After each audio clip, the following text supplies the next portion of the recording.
SSC পরীক্ষা 2025-এর সমাজ বিজ্ঞান দ্বিতীয় পত্রের ফাইনাল সাজেশন তুলে ধরছি। তোমাদের সৃজনশীল নৈবেদিক দুইটা অংশের সাজেশন তোমরা এখানে পাবা। আর ইনশাল্লাহ তোমাদের পরীক্ষাগুলো ভালো হয়েছে। তোমাদের বিশ্ববিদ্যালয় ভর্তি সব আপডেটগুলো সামনে আর সব তথ্যগুলো পেতে আমাদের অনার্স ইনফরমেশন শোভন স্টাডি চ্যানেলে সাবস্ক্রাইব করে নিও। আর যদি এখানে আমরা কথা বলি তোমাদের সমাজ বিজ্ঞান দ্বিতীয় পত্রের কীভাবে কী পড়বা না পড়বা, মানে 8 তারিখ 9 তারিখ পুরো গাইডলাইন তোমরা পাচ্ছ। কোন কোন অধ্যায় রয়েছে দেখতে পাচ্ছ, অনেকগুলো অধ্যায়, এখানে 3, এখানে 3, 6, 7টা অধ্যায়। 7টা অধ্যায় থেকে তোমার কোশ্চেন আসবে কয়টা? 11টা। তো এখানে সর্বোচ্চ 5টা অধ্যায় পড়লেই হবে, 5টা কিংবা 4টা অধ্যায়। সমাজবিজ্ঞান চর্চার বিকাশ, পুঁথিতত্ত্বের ভিত্তিতে বাংলাদেশের সমাজ সভ্যতা, বাংলাদেশের নৃগোষ্ঠী জীবনধারা, অভ্যুদয়ে সামাজিক প্রেক্ষাপট, বাংলাদেশের গ্রামীণ শহরের সমাজ, বাংলাদেশের সামাজিক সমস্যা প্রতিকার উপায়, সামাজিক উন্নয়ন। এখানে অনেক সহজ অধ্যায় রয়েছে যেগুলো পড়লে এনাফ, কারণ অনেক কঠিন কঠিন অধ্যায় আমি দেখতে পাচ্ছি, তো সবাই সব অধ্যায় পারবা না।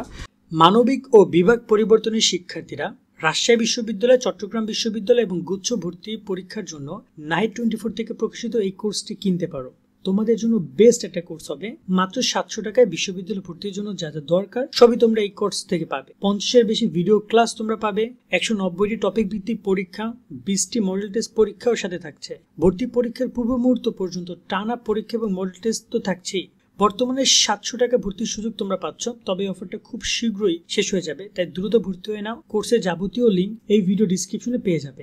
প্রথমত আমরা কথা বলি বাংলাদেশের সমাজবিজ্ঞান চর্চা। এখান থেকে তোমরা একটা কোশ্চেন ইনশাল্লাহ পাবা এবং সেটা আসবে যায় ধারা থেকে এবং প্রয়োজনীয়তা থেকে, ঠিক আছে? এটা ভালো করে তোমরা দেখে যাবা।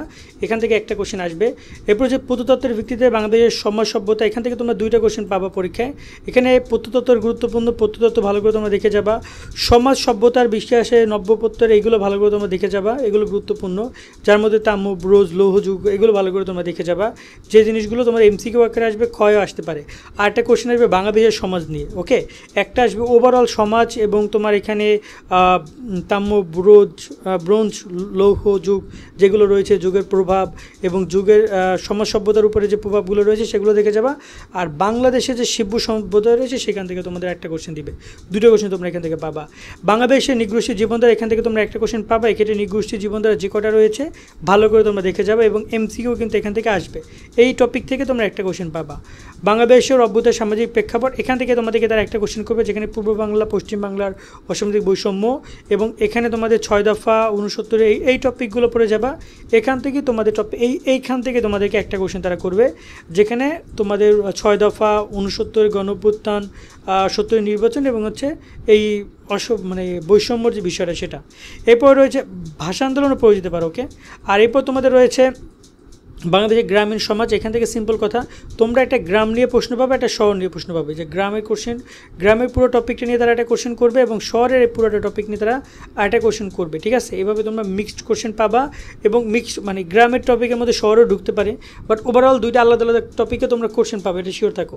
এরপর যদি আমরা দেখি তোমাদের বাংলাদেশের সামাজিক সমস্যা ও প্রতিকারের উপায়, এখান থেকে দেখতে পাচ্ছ সমস্যার সমাধান নিয়ে যেগুলো পয়েন্ট আছে, এই সমস্যার সমাধানগুলো প্রত্যেকটা পয়েন্ট দেখে যাবে। যেমন এই যে এখানে কিছু সমস্যা রয়েছে, যেমন জনসংখ্যার সমস্যা, নিরক্ষরতার সমস্যা, বেকারত্বের সমস্যা, মাদকাসক্তির সমস্যা। এই সমস্যাগুলোর যে প্রতিকার রয়েছে, এই 4টা প্রতিকার ভালো করে তোমরা দেখে যাবা। ওইখানে নারী সামাজিক সমস্যাগুলো রয়েছে।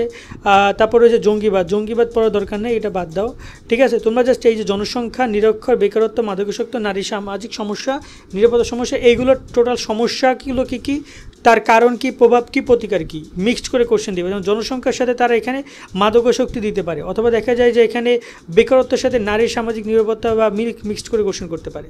ক্লিয়ার? দেন রয়েছে বাংলাদেশ সামাজিক উন্নয়ন, এখান থেকে তোমরা একটা কোশ্চেন পাবা পরীক্ষা, এবং এটা হচ্ছে সরকারি সংস্থা, বেসরকারি সংস্থা, সরকারি বেসরকারি সংস্থার পার্থক্য, এইটা অপেগুলো দেখে যাবে। এখান থেকে তোমাদের কোশ্চেনটা আসবে। এই হচ্ছে তোমাদের টোটাল অধ্যায়, যেগুলো থেকে তোমাদের কোশ্চেন করবে। এবার যদি আমরা কথা বলি কোন অধ্যায়গুলো তোমাদের পড়া উচিত, কারণ কিছু সহজ অধ্যায় রয়েছে। অবশ্যই সামাজিক উন্নয়ন পড়বা, সামাজিক সমস্যা প্রতিকারের উপর, এখান থেকে তুমি 2টা প্রশ্ন পাবে, এখান থেকে একটা 3টা, এগুলো তো তোমার টোটাল 3টা কোশ্চেন। এখানে গ্রামীণ সমাজ থেকে এখান থেকে তুমি মেবি এখান থেকেও তুমি 2টা পাবা, 2টা পাবা, এখান থেকে পাবা একটা, এবং এখান থেকে তুমি আরও 2টা পাবা। তার মানে তুমি যদি 3টা অধ্যায় পড়ো, তুমি 5টা প্রশ্ন তোমার কমন পড়বে। আর বাকি থেকে তোমার কটা কোশ্চেন? 2টা কোশ্চেন। সেক্ষেত্রে আমি বলবো এই অধ্যায়টা পড়ে যাও, আর অভ্যুদয় সামাজিক প্রেক্ষাপটটা পড়ে যাও, ঠিক আছে? এই 2টা অধ্যায় ভালো করে পড়ে যাও। 2টা অধ্যায় পড়লে তোমার টোটাল 5টা অধ্যায় হয়। ইনশাআল্লাহ 5টা অধ্যায় হইলে তুমি 7টা প্রশ্ন কমন পাবা, ঠিক আছে। কারণ এখানে আমি প্রত্নতত্ত্বের অধ্যায়টা বাদ দিলাম, কারণ এই অধ্যায়টা অনেক কঠিন আছে। অনেকে শিবযুগ, লৌহ, তারপর হচ্ছে ব্রোঞ্জ, তাম্র যুগগুলো অত কমপ্লিট করতে পারে না। এই জন্য আমি তোমাদেরকে এই অধ্যায়টা দিলাম। অভ্যুদয় এই অধ্যায়টা শুধুমাত্র পশ্চিম পাকিস্তান আর এইগুলো নিয়ে কথা বলা, আর বাকি 3টা অধ্যায় তো খুব ইজি। এখান থেকে কোশ্চেন 3টার কথা আমরা বলেছি, বাট নর্মালি ধরুন না যদি 3টা আসে তো আলহামদুলিল্লাহ ভালো। ওকে, দেন এমসিকিউ নিয়ে যদি কথা বলি, এমসিকিউর ক্ষেত্রে তোমরা প্রত্যেকটা অধ্যায় থেকে অন অ্যাভারেজ 3টা করে এমসিকিউ পাবা। আর এখানে একটা অধ্যায় রয়েছে, যেমন এই অধ্যায়টা রয়েছে, এখান থেকে তুমি 5টা থেকে 6টা পাবা, এখান থেকে 5টা থেকে 6টা পাবা, এখান থেকে 5টা থেকে 6টা পাবা। এই 3টা অধ্যায় থেকে একটু বেশি পাবা, আর বাকিগুলো থেকে অন অ্যাভারেজ পাবা। 23-এর কোশ্চেনগুলো দেখে যাবা, 22-এর কোশ্চেনগুলো দেখে যাবা, 19-এর কোশ্চেনগুলো দেখে যাবা, কারণ 24-এ পরীক্ষা হয় না, তাই 23, 22, 19-এর কোশ্চেন দেখে যাবা। আর 300 এমসিকিউ পড়ার ট্রাই করবা, টেস্ট পেপার সলভ করার ট্রাই করো। আর অধ্যায় এবং গাইড ভিত্তিক পড়ো, যখন তুমি সিকিউ পড়ছো তখন ট্রাই করবে এমসিকিউ পড়ার জন্য। এবার যদি আমরা তোমাদের গাইডলাইন নিয়ে কথা বলি যে কীভাবে কী প্রিপারেশন নিবা, সেই প্রসঙ্গে তোমরা লক্ষ্য করো এখানে চেষ্টা, যেহেতু তোমার 5টাতে পড়তে হবে, সকালবেলা তুমি 3টা অধ্যায় সিকিউ এমসিকিউ কমপ্লিট করো, বিকালবেলা বাকি 2টা অধ্যায় সিকিউ এমসিকিউ, রাত্রিবেলা বাকি 2টা অধ্যায় এমসিকিউ কমপ্লিট করো, আবার রাত্রিবেলা 5টা অধ্যায় সিকিউ এমসিকিউ কভার করো। সিকিউ এমসিকিউ মানে যখন তুমি একটা অধ্যায় ধরবা তখন চেষ্টা করবো ওই অধ্যায় পুরো সৃজনশীল নৈবেদিক 2টা অংশ দেখার জন্য, তাহলে ভালো হবে। আজকের মতো এখানে বিদায় নিচ্ছি, সকলে অনেক অনেক ভালো থাকবা, আল্লাহ হাফেজ।